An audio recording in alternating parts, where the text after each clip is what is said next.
सकल कर्म ते रहित अवस्था, सो शिव थिर सुखकारी। मोक्ष का स्वरूप जानकर उसे अपना परम हित मानना चाहिए। 8 कर्मों के सर्वथा नाश पूर्वक आत्मा की जो संपूर्ण शुद्ध दशा पर्याय प्रकट होती है उसे मोक्ष कहते हैं। यह दशा अविनाशी तथा अनंत सुखमय है, अनादि अनंत है, कभी न खत्म होने वाला अनाकुल सुख है। इस प्रकार कुछ सुंदर पंक्तियां हमने पढ़कर अब हम अपने मूल उद्देश्य मास्टर की पर आते हैं। मास्टर की का जो आज पहला शब्द है वो है एक एक शब्द के 11-11 भेद लेंगे और पहला शब्द है श्रावक की प्रतिमाएं। श्रावक की 11 प्रतिमाएं हैं। पहली प्रतिमा है दर्शन प्रतिमा, दूसरी प्रतिमा है व्रत प्रतिमा, तीसरी प्रतिमा है सामायिक प्रतिमा, चौथी प्रतिमा है प्रोषद प्रतिमा, पांचवी प्रतिमा है सचित त्याग, छठी प्रतिमा है रात्रि भुक्ति त्याग, सातवीं प्रतिमा है ब्रह्मचर्य, आठवीं प्रतिमा है आरंभ त्याग, नौवीं प्रतिमा है परिग्रह त्याग, 10वीं प्रतिमा है अनुमति त्याग, 11वीं प्रतिमा है उद्दिष्ट त्याग। इसके बाद हम सामान्य स्वभाव लेते हैं। दूसरा शब्द, इसके 11 भेद हैं। पहला है अस्तित्व, दूसरा है नास्तित्व, तीसरा है नित्य, चौथा है अनित्य, पांचवा है एक, छठा है अनेक, सातवां है भेद, आठवां है भव्य, 10वां है अभव्य और 11वां है परम। अब हम लेते हैं अजीव अधिकरण। अजीव अधिकरण में निर्वर्तना के 2 भेद आएंगे, निक्षेप के 4 भेद आएंगे, संयोग के 2 भेद आएंगे और निसर्ग के 3 भेद आएंगे। इस प्रकार 4 और 2 6 7 8 9 10 11 अजीव अधिकरण के 11 भेद हैं। इनका हम संक्षिप्त वर्णन करते हैं ताकि इसकी थोड़ी सी बात समझ में आ जाए। संसार चक्र जीव और अजीव के संबंध का फल है। शुभाशुभ कर्मों का बंध भी इन्हीं के निमित्त से होता है। अतः आश्रव के अधिकरण जीव और अजीव बताए हैं। अच्छे अथवा बुरे सभी कार्य अजीव और अजीव दोनों के द्वारा ही होते हैं। न अकेला जीव कुछ कर सकता है और न अकेला अजीव ही। इस प्रकार न अकेले जीव के आश्रय से और न अकेले अजीव पुद्गल के आश्रय से ही आश्रव होता है। इस तरह से जीव अधिकरण और अजीव अधिकरण के भेद हैं।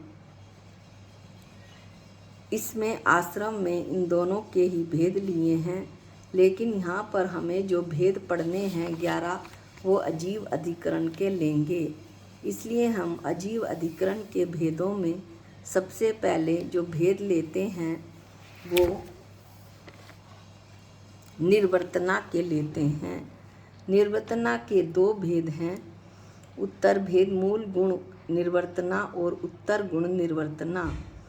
इस तरह निर्वर्तना के 2 भेद में मूल गुण निर्वर्तना शरीर वचन मन श्वास निश्वास की पुद्गल द्रव्य की रचना होना, यह अंतरंग साधन रूप से जीव की शुभाशुभ प्रवृत्ति में उपयोगी है। उत्तर गुण निर्वर्तना पुद्गल द्रव्य की लकड़ी पत्थर आदि पर चित्र बनाना, यह बहिरंग साधन रूप से शुभाशुभ प्रवृत्ति में उपयोगी है। अगला जो इसका भेद है निक्षेप, उसके 4 भेद हैं। सहसा निक्षेप किसी भय से या किसी अन्य कार्य करने की शीघ्रता से वस्तु को जमीन पर जल्दी से पटक देना, यह अशुभ आश्रव का कारण है। सहसा निक्षेप। अनाभोग निक्षेप किसी वस्तु को योग्य स्थान पर न रखकर बिना देखे, बिना शोधे, बिना साफ किए हुए उपयोग के बिना ही रख देना अनाभोग निक्षेप है। मतलब बिना शोधे बिना तो उसे साफ करे और उपयोग के बिना ही रख देना अनाभोग निक्षेप है। ये भी आश्रव का कारण है। अगला तीसरा भेद है निक्षेप का अप्रत्यावेशित निक्षेप। ये हम क्या पढ़ रहे हैं? ये हम अजीव अधिकरण के भेद पढ़ रहे हैं। उसमें निर्वर्तना, निक्षेप, संयोग और निसर्ग आएगा। निर्वर्तना के 2 भेद हम पढ़ चुके हैं और निक्षेप के 4 भेदों के वर्णन में हमने सहसा निक्षेप और अनाभोग निक्षेप पढ़ लिया है। अब हम पढ़ रहे हैं अप्रत्यावेशित निक्षेप, बिना देखे वस्तु को रख देना। ये अप्रत्यावेशित निक्षेप है।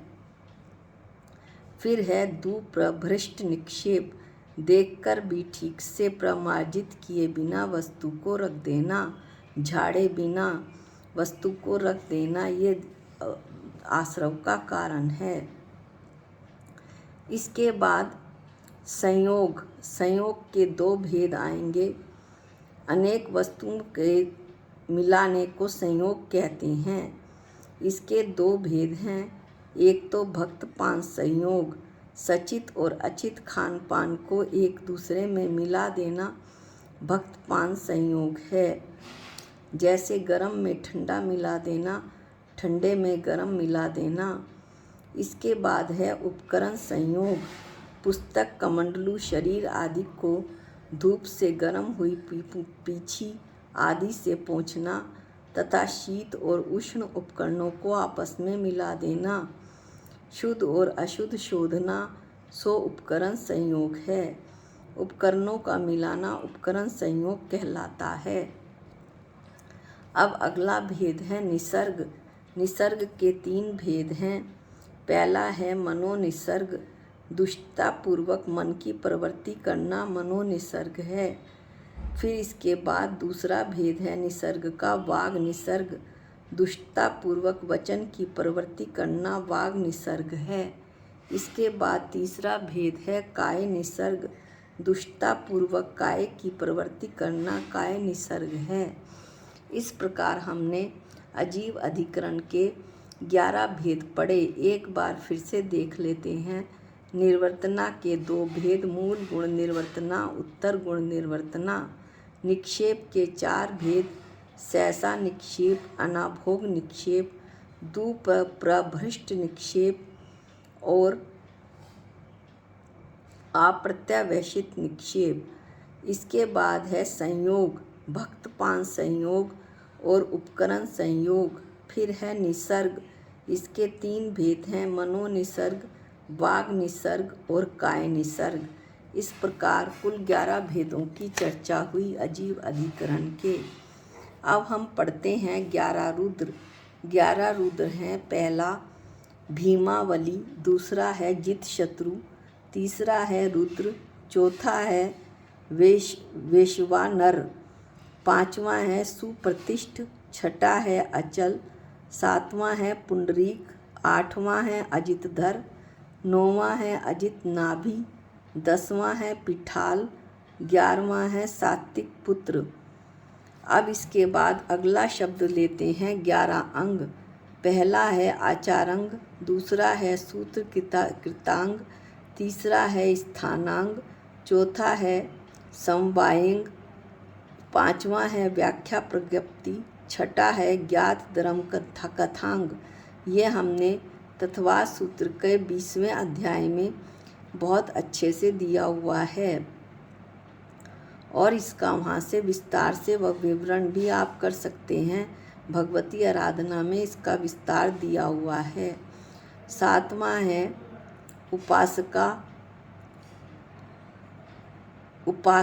उपासका ध्येनांग, 8वां है अंतकृत दशांग, 9वां है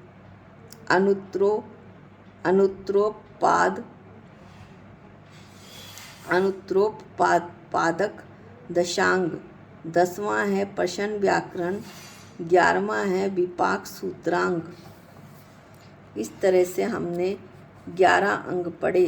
अंग ही इतने कठिन हैं, इनके नाम तो जिन्होंने 11 अंक के जो पाठी होंगे उन्होंने क्या क्या ना पढ़ लिया होगा। इसके बाद अगला जो है शब्द आता है द्वादश अनुप्रेक्षा, यानी कि 12 भावनाएं। इसमें पहली भावना है अनित्य, दूसरी है आचरण, तीसरी है संसार, चौथी है एकत्व, पांचवी है अन्यत्व, छठी है अशुचि, सातवीं है आश्रव, आठवीं है संवर, नौवीं है निर्जरा, 10वीं है लोक, 11वां है बोधि दुर्लभ और 12वां है धर्म। इसके बाद है श्रावक के व्रत, देश चारित्र के अंग। ये हम पढ़ते हैं 5 अणुव्रत, 3 गुणव्रत और 4 शिक्षा व्रत। अब हम इनका विस्तार भी ले लेते हैं। एक सेकंड का टाइम दीजिए, थोड़ा सा इनके नाम भी देख लेते हैं। 5 अणुव्रत हैं अहिंसा, सत्य, आचौर्य, ब्रह्मचर्य, परिग्रह, प्रमाण व्रत। इसके बाद है 3 गुणव्रत, अनर्थ दंड व्रत, देश व्रत और दिग्व्रत। इसके बाद है शिक्षा व्रत। शिक्षा व्रत के 4 भेद हैं, सामायिक, प्रोषद, भोग उपभोग परिमाण व्रत और अतिथि समविभाग व्रत। इस तरह से 5 अणुव्रत हुए, 3 गुणव्रत हुए, 4 शिक्षा व्रत हुए और श्रावक के इन व्रतों के 12 भेद हुए। अब अगला जो शब्द पढ़ेंगे वो हम पढ़ेंगे आविरति। आविरति 6 इंद्रिय आवृत्ति होती है और 6 काय आविरति होती है, लेकिन हम इसका थोड़ा सा विवरण लेते हुए तब पढ़ेंगे। आविरति है क्या? त्रस स्थावर जीवों की हिंसा में तथा 5 इंद्रियों और मन के विषय में प्रवृत्ति करने को आविरति कहते हैं। त्रस स्थावर आवृत्ति के भेद कितने हुए? 12 भेद हुए। इसीलिए यहाँ पर आविरति शब्द लिया है, क्योंकि हम जिन शब्दों की चर्चा अब कर रहे हैं उनके 12 भेद हैं। तो 12 भेदों में षटकाय के जीवों की हिंसा का त्याग भाव नहीं करना तथा 5 इंद्रियों और मन के विषयों में प्रवृत्ति करना, इस प्रकार आविरति के 12 भेद हैं।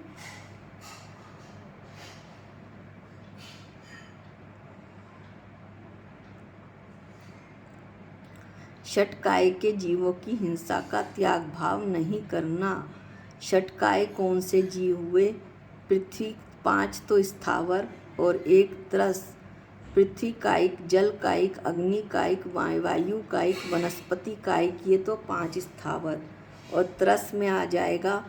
वैसे तो बस यहाँ पर त्रस तक लेके 6 इंद्रिय काय ले लिया है, लेकिन त्रस में है 2, 3, 4 इंद्रिय। ये हो गई इसे एक बार फिर से सुनिएगा। षटकाय के जीवों की हिंसा का त्याग भाव। तो षटकाय के जीव हुए 5 स्थावर और 1 त्रस। 5 स्थावर हुए पृथ्वी कायिक, जल कायिक, अग्नि कायिक, वायु कायिक, वनस्पति कायिक और छठा है त्रस। इसके बाद है 5 इंद्रिय और मन। इस तरह 6 और 6 मिलाकर 12। 5 इंद्रिय हो गए स्पर्शन, रसना, घ्राण, चक्षु, कर्ण और छठा हो गया मन। इस तरह से हमने 6 इंद्रिय का पढ़ी, 6 इंद्रिय आविरति पढ़ी और 6 काय आविरति पढ़ी। ये दोनों मिलाकर आविरति के कुल 12 भेद हो गए। आज हम कुल इतने ही शब्दों का अध्ययन करेंगे। आगे जो हम अध्ययन करेंगे उसमें हम तप, अवग्रह आदि के विषयभूत पदार्थ, इस तरह के कुछ शब्दों, महत्वपूर्ण शब्दों को लेंगे जो अगले वीडियो में लेंगे।